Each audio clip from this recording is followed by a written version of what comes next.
উচ্ছে ডাল দিয়ে শুরু করে স্যামন মাছের মালাইকারির রাজকীয় স্বাদে শেষ আজকের দিনটা ছিল একদমই টক ঝাল মিষ্টি। বিদেশের এই ব্যস্ততার দেশি বাজারের স্বাদ আর আমার নিজের হাতে বানানো কিছু স্পেশাল পদ নিয়ে সাজানো আমার আজকের সারাদিনটা। পুরোটা না দেখলে কিন্তু মিস করবেন। অবশ্যই সাবস্ক্রাইব করে পুরোটা দেখতে থাকুন। বিভৎস ঝড়ে ঝড় উঠেছে বাইরে এখন, মানে এত ঝড় আমি সত্যি এখানে দেখিনি। আর কি গর্জন, এত বড় বড় পাইন গাছকেও পুরো হেলিয়ে দিচ্ছে এখানে, এত ঝড় উঠেছে। আর এখন হচ্ছে সকাল 10:30 বাজছে, দেখে কেউ বলবে এখন সকাল 10:30 বাজছে। পুরো পুরো অন্ধকার হয়ে এসছে চারিদিকটা, দেখো পুরো অন্ধকার হয়ে এসছে। হঠাৎ করে বাইরেটা এরকম অন্ধকার হয়ে গেছে আর এরকম জোরে হাওয়া দিচ্ছে, ঝড় উঠে গেছে মনে হচ্ছে। দেখো কি অবস্থা, প্রচুর জোরে হাওয়া দিচ্ছে, তার সাথে মনে হচ্ছে বৃষ্টিও নেমে যাচ্ছে। বৃষ্টি নেমে যাচ্ছে, কি জোরে হাওয়া। আমি এই প্রথম এখানে এত ঝড় দেখলাম। এর আগে এত বড় বড় পাইন গাছ ফেলানোর মুখের কথা ছিল না, এদের এত ঝড় কোনোদিন হয়নি। এই প্রথম এত জোরে ঝড় হচ্ছে। পতাকাগুলো তো মনে হচ্ছে জাস্ট ছিঁড়ে পড়ে যাবে। মাই গড, আওয়াজটা দেখো, জাস্ট গর্জনটা শোনো ঝড়ের।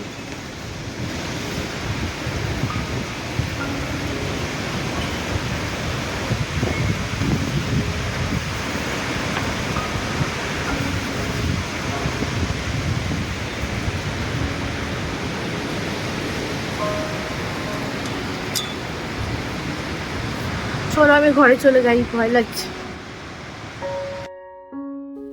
বাড়িতে ছিল উচ্ছে, আর তাই আমি আজকে ভাবলাম যে একটু উচ্ছে দিয়ে ডাল করা যাক। কদিন ধরেই দেখছি আমার সামনে ফিডে খাটি আসছে যে উচ্ছে দিয়ে ডাল, উচ্ছে দিয়ে ডাল।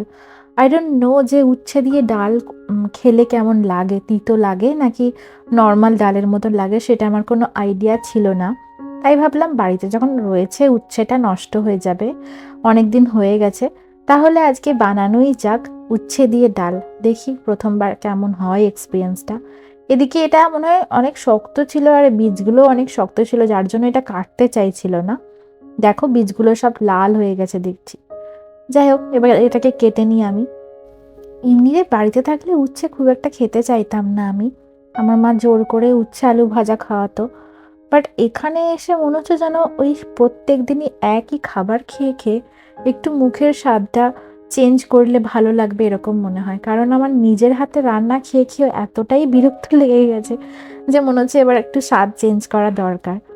সেই জন্য ভাবলাম একটু উচ্ছেটা খাই, তিতো খাই। আর তিতো খাওয়া তো ভালো শরীরের পক্ষে, সেগুলো তো আমরা হেলদি থাকার জন্য তিতো তিতো সবারই খাওয়া উচিত। তো আমি এখানে নর্মাল উচ্ছেটাকে একটু নুন, হলুদ আর একটু সামান্য চিনি দিয়েছিলাম। তারপরে এই যে ডালটা সেদ্ধ করে রেখেছিলাম, মুগ ডালটাকে এবার এটার মধ্যে দিয়ে দিলাম। আর এদিকে হচ্ছিল ভাত। এবার এটা উচ্ছে আলু ভাজা, উচ্ছে দিয়ে ডাল। তো এই উচ্ছে আলু ডালটা এবার রেডি, আর কিছুই না।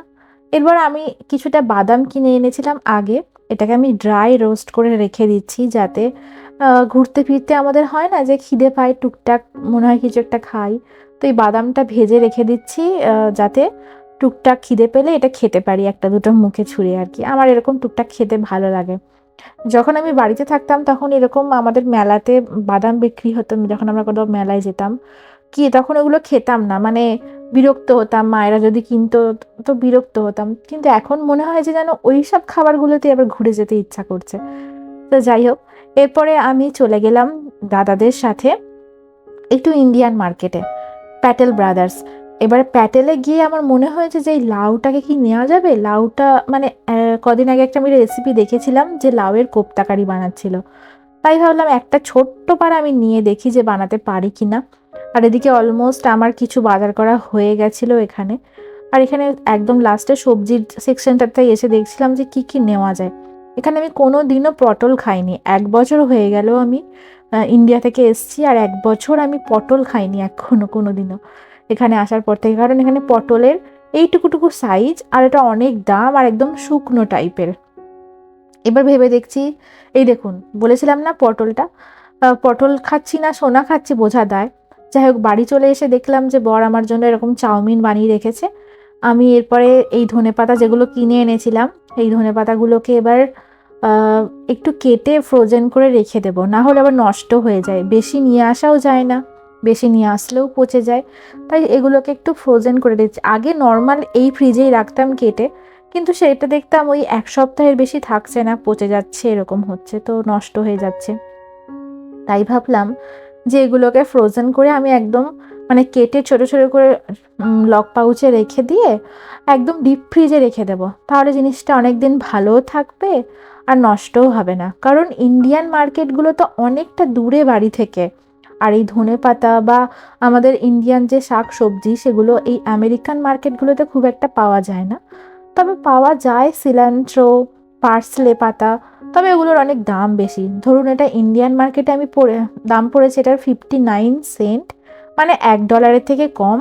কিন্তু এখানে এইগুলোতে দেখবেন আবার এগুলো $1 ওপরে দাম আছে। তো তাই এগুলো দূর থেকে ওই ইন্ডিয়ান মার্কেটে যখন যাই ওখান থেকেই কিনে আনি, আমেরিকান মার্কেট থেকে খুব একটা কিনে আনি না এগুলো।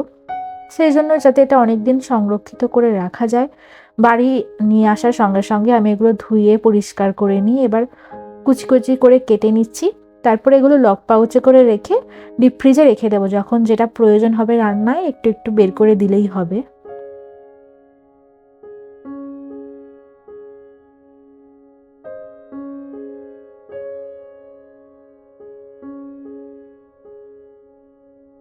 যেহেতু এখানে ধনেপাতার অনেক দাম বেশি, আর তাছাড়াও অনেক দূরে দূরে পাওয়া যায়, কাছে পাওয়া যায় না, সেই জন্য আমি এই ধনিয়া পাতার ডাঁটিগুলোকেও ফেলি না, এগুলোকেও রেখে দিয়েছি। যখন কিছু মানে ধনেপাতা দিয়ে বেটে কিছু একটা বানাই, ধরুন চিকেন বা অন্য কিছু, তখন বেটে এগুলো দিয়ে দিই ডাঁটিটা সমেত, তাহলে কি হয় জিনিসটা নষ্ট হয় না। আর তাছাড়া এত ধনেপাতা পাবো কোথায়, যখন ওই আনি তো দুটো বাঞ্চ আর কি, বেশি আনলে তো নষ্ট হয়ে যাবে, তাছাড়া ফ্রিজে রাখার জায়গাও হবে না, কারণ অনেক কিছুই তো ফ্রোজেন করে রাখতে হয় এখানে, যেহেতু দূরে দূরে বাজার। আর সবকিছু এখানে ফ্রোজেনই পাওয়া যায়, টাটকা খুব একটা জিনিস পাওয়া যায় না এখানে। তো যাই হোক, আপনাদের সাথে কথা বলতে বলতে কাজটা এগিয়ে গেল। ধনেপাতাকে আর কোনো উপায়ে সংরক্ষণ করার উপায় থাকলে আমাকে অবশ্যই কমেন্ট করে জানাবেন। এরপরে চলে আসি রাতের রান্নায়। এদিকে আমি স্যামন মাছগুলোকে ভেজে নিয়েছি, একদিকে বানাচ্ছিলাম স্যামন মাছের মালাইকারি, আর একদিকে বানাচ্ছিলাম রাতের খাবার, রুটির জন্য একটু চানা মশলা বানাচ্ছিলাম আলু দিয়ে। ওই যেরকম ঘুগনি রান্না করি সিম্পলি ওই রকম ভাবেই আমি রান্না করলাম। ওই একই আমাদের বেসিক মশলা আছে, নুন, হলুদ, জিরে গুঁড়ো, ধনে গুঁড়ো, এটা আমি আদা রসুন বাটাটা একটু দিয়ে দিলাম এটার মধ্যে। আর আলুগুলো ভেজে নিয়েছিলাম একটু জিরে ফোড়ন দিয়ে। আর এদিকে আমি স্যামন মাছের মালাইকারিতে আবার ওই একটু ক্যাপসিকামও দিয়ে দিয়েছিলাম, কারণ ক্যাপসিকামগুলো অনেকদিন ধরে বাড়িতে ছিল, নষ্ট হয়ে যাচ্ছে, আর এগুলো দিলে গ্রেভিটাও একটু বাড়বে, সেই জন্য দিয়ে দিয়েছিলাম। মালাইকারি ঠিক বলা চলে না, এটাকে দই স্যামন বলা যেতে পারে, কারণ এটা দই দিয়ে বানাচ্ছিলাম। আমার কাছে এখন নারকেলের দুধ ছিল না কাছে অ্যাভেলেবেল, সেজন্য আমি এখন একটু দই দিয়ে দিয়েছি। যে কোনো রান্নাতেই অল্প একটু টক দই দিলে রান্নার টেস্টটা দ্বিগুণ বেড়ে যায়, আর খুব ভালো লাগে আমার খেতে। আর তাছাড়া স্যামন মাছে একটু গন্ধ থাকে, তাই দই বা টক জাতীয় যত জিনিস দেওয়া হবে তত ওই গন্ধটা কেটে যায়। আমার আমার সেটাই ধারণা, আমার সেটাই মনে হয়েছে এখানে আসার পর থেকে, সেজন্য আমি ওটাকে ম্যারিনেট করার সময়ও অল্প একটু লেবুর রস দিয়ে তারপরে ওটাকে ভাজি। আর রান্নাতেও একটু বেশি বেশি টমেটো, টক দই এগুলো ব্যবহার করে থাকি। এই যে যেটা বলেছিলাম, বেসিক মশলা হলুদ গুঁড়ো, জিরে গুঁড়ো, ধনে গুঁড়ো, একটু কাসুরি মেথি, নুন আর কাশ্মীরি লঙ্কা দিয়ে দিলাম এই চানা মশলাটার মধ্যে। এবার মশলাটা ভালো করে কষাতে থাকি।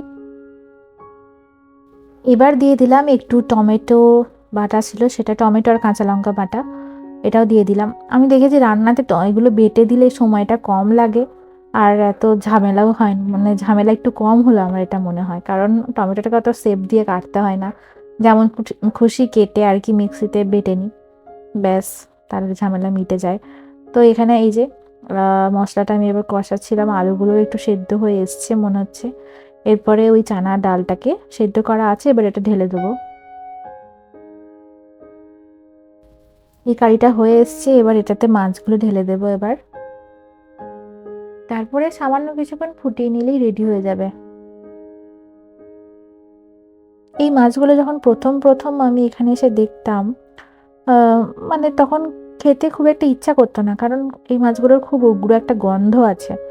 তো এখন কাছে পিঠে তো ওই বাঙালি মানে বাংলাদেশি মার্কেট থেকে একমাত্র ওই রুই মাছ, ইলিশ মাছ এসব পাওয়া যায়। এগুলো তো কাছে পিঠে নয়, সেজন্য বাধ্য হয়ে এই মাছই খেতে হয়, কি করব। আর এই যে এখানে আমি আবার চানার ডালটা সেদ্ধ করা ছিল, এবার সেটা দিয়ে দিলাম, এটার সাথে কষিয়ে নিলাম একসাথে।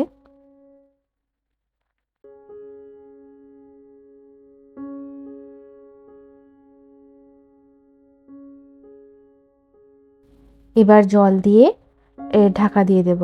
ব্যাস, তারপরে এখন আর কিছু করতে হবে না। এবার চলে যাই রুটি করতে, কারণ রাতে আমরা রুটি খেয়ে থাকি বেশিরভাগ দিন। এক আধ দিন ইচ্ছা হলে ভাত খেয়ে থাকি, বা পরোটা বা লুচি। আমার তো লুচি খেতে খুব ভালোবাসি, আমি লুচি খেতে আমার খুবই মন যায়।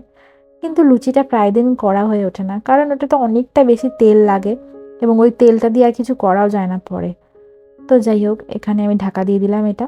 এবার রুটিটা বেলে নিচ্ছি। আর লুচি খাওয়া তো প্রতিদিন ভালোও না, ওটাতে অনেক বেশি ওয়েট বেড়ে যাবে। সেজন্য রুটিটা হেলদি, সেজন্য রুটি খাচ্ছি এখন। আর গ্লাভস পরে করছি, কারণ আমার হাত কেটে গেছে, আর তাই আটা ঢুকে আরও বেশি জ্বলবে, আর জল লাগলেই জ্বালা করছে। তো এরকম রান্না করতে করতে নিত্যদিনে কত যে কেটে যায়, আমাদের মেয়েদের খোঁজই রাখা হয় না সেগুলো। যাই হোক, আজকের ভিডিওটা এখানেই শেষ করছি। কেমন লাগলো অবশ্যই কমেন্ট করে জানাবেন। দেখা হচ্ছে পরের কোনো ভিডিওতে। সবাই ভালো থাকবেন, সুস্থ থাকবেন। টাটা।